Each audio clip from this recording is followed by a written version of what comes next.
युवा उद्योजक राजेश निमसे यांच्या श्रीशा डेअरी फार्मचा भव्य शुभारंभ परमपूज्य सद्गुरू आलोकनाथ महाराज व मुरबाड विधानसभेचे आमदार किसन कथोरे यांच्या शुभहस्ते संपन्न।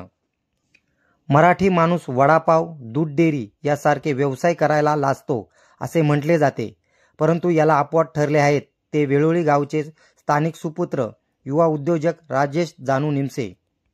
राजेश निमसे हे शहापूर तालुक्यातील वेळोळी खुर्द गावाचे स्थानिक भूमिपुत्र असून त्यांनी स्वतःच्या मालकीच्या श्रीशा डेअरी फार्म या नावाने दूध संकलन केंद्राची स्थापना आपल्या वेळोळी या मूळ गावी केली आहे।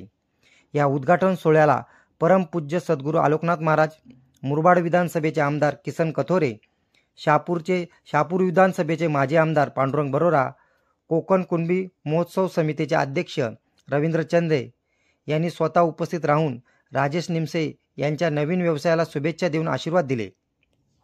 परमपूज्य सद्गुरू आलोकनाथ महाराज, आमदार किसन कथोरे यांच्या शुभ हस्ते फीत कापून या डेअरी फार्मचे उद्घाटन करण्यात आले।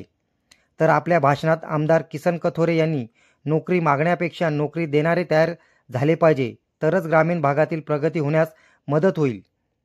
शेतकऱ्याच्या मुलाने या व्यवसायात उतरणे, त्यासाठी धडपड करणे कौतुकास्पद असून राजेश निमसेला या नवीन व्यवसायासाठी शुभेच्छा देतो या शब्दात आमदार कथोरे यांनी युवा उद्योजक राजेश निमसे याला शुभेच्छा दिल्या। या दूध संकलन केंद्राचा परिसरातील अनेक शेतकऱ्यांना फायदा होणार असून या उद्घाटन सोहळ्याला परिसरातील अनेक नागरिक, शेतकरी वर्ग व विविध क्षेत्रातील काम करणारे मान्यवर मोठ्या संख्येने उपस्थित होते। न्यूज रिपोर्टर दीपक चंदे, मशाल न्यूज नेटवर्क। आपल्या सर्वांचे मार्गदर्शक आणि आशीर्वाद रूपी, खास करून आशीर्वाद देण्यासाठी उपस्थित असलेले आपले बाबा, खास करून या कार्यक्रमाला उपस्थित असलेले माजी आमदार पांडुरंगजी बरोरा, बँकेचे संचालक राजेशजी पाटील, साशे मोपे सर, आमचे रवींद्र चंदे, बांगर सर, ॲडव्होकेट सचिन चौधरी, उपस्थित असलेले देसले, करण, खास करून उपस्थित असलेले सर्वच मान्यवर, परिवारातील सर्व सदस्य, माझे शेतकरी बांधव आणि जमलेल्या बंधू भगिनींनो, खरं म्हणजे आपल्या मुलांनी व्यवसायात उतरावा ही धडपड आपल्या मुलांच्या ज्या वेळेला येईल ना, त्या टायमाला आपल्याला वाटेल की नोकरी मागण्यापेक्षा नोकरी देणारे तयार झाले पाहिजेत, तरच ही खऱ्या अर्थाने प्रगती ग्रामीण भागातली सुद्धा चांगली होऊ शकेल। आज शेतकऱ्याच्या मुलांनी हा व्यवसाय करणं खरं म्हणजे चांगला जोडधंदा आहे आणि या परिसरातील सगळ्याच शेतकऱ्यांना त्याचा फायदा होईल। प्रत्येकाने जर चांगल्या पद्धतीने दूध दिलं तर या प्रगतीला कुठेही थांबणार नाही, अशा प्रकारच्या या डेअरीचं भविष्य आहे।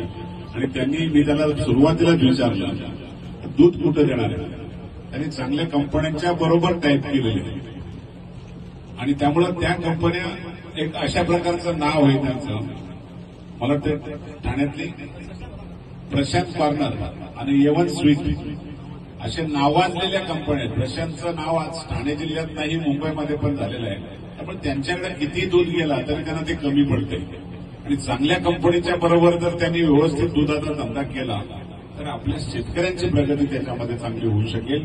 आणि मनापासून राजेशला हीच सूचना केली, धंद्यावर लक्ष पहिलं इथं आलं पाहिजे। आपण कितीही जरी राजकारणामध्ये आलो तरी पहिला आपला स्वतःचा व्यवसाय, आपलं घर, आपला परिवार आणि मग शेवटी बाकीच्या गोष्टीकडे लक्ष द्यावं।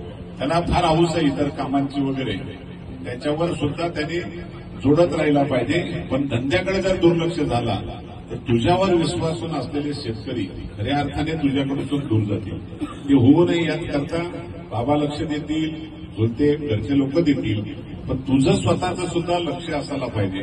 रोज सकाळी संध्याकाळी ज्या ज्या वेळेला आपल्याला हे असते ते टायमिंग फिक्स केलं पाहिजे आणि आपण याच्यावर खूप चांगलं लक्ष केंद्रित केलं पाहिजे।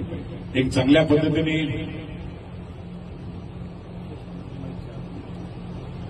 त्यांनी सांगितलं, जिल्हा परिषद शेत फंडातून म्हैशीचे अर्ज निघाले, 2 म्हैशी मिळतात, 36 तारखेपर्यंत मुदत आहे। शेतकऱ्यांना त्या योजना खूप आहेत, याच्याही पेक्षा दुसऱ्या खूप मोठ्या प्रमाणामध्ये त्यांनी जर केल्या तर तुम्हाला सरकार मदत करते। तुम्ही तर या आदिवासी उपयोजनेमध्ये आहात, तुम्हाला ट्रायबल विभागाच्या सुद्धा चांगल्या संधी मिळू शकतात, पण हे टिकवलं पाहिजे. आणि टिकवणं हे तुमच्या शेतकऱ्यांच्या हातामध्ये आहे. आणि सगळ्यात महत्वाचं आपल्या मुलांनी व्यवहारी राहिलं पाहिजे. व्यवहार चांगला जर असेल तर प्रगतीला कुठेही थांबा नाही. मार्केट तुमच्यासाठी रस्ता ओपन करून बसलेला आहे. तुम्ही किती फायदा घेता आणि तुम्ही कशा पद्धतीने पुढे जाता हा तुमच्या पद्धतीने तुमचा धंद्याचा हा एक चांगला विचार तुम्ही मनात आणलाय. मी राजेशला आणि त्यांच्या परिवाराला मनापासून शुभेच्छा देईन. नेहमीच माझ्याशी चांगला जोडल्यामुळं सतत चांगले विचार घेऊन माझ्याबरोबर सतत फिरत असतो. पण माझ्याकडे कमी आला तरी चालेल, पण व्यवसायाकडे लक्ष दे असे मी तुला मनापासून सूचना करेल आणि थांबतो. जय हिंद, जय महाराष्ट्र. त्यानंतर बाबा आपल्याला आशीर्वाद रूपी मार्गदर्शन करतील.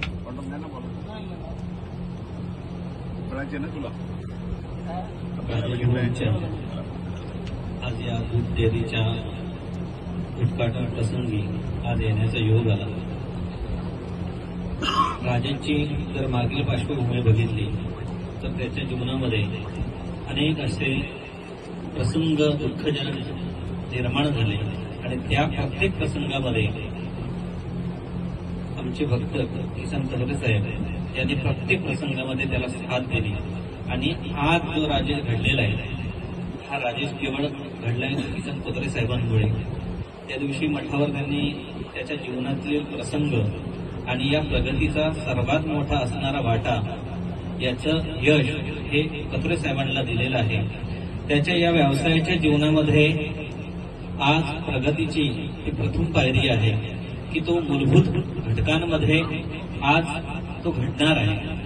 आणि त्याच्या या नवीन व्यवसायाला आज माझा आशीर्वाद आहे आणि त्याची प्रगती ही उत्तमोत्तम वाढत राहो आणि त्याच्यामध्ये यश आणि समृद्धी व्हावं हीच दत्तप्रभूंच्या चरणी प्रार्थना.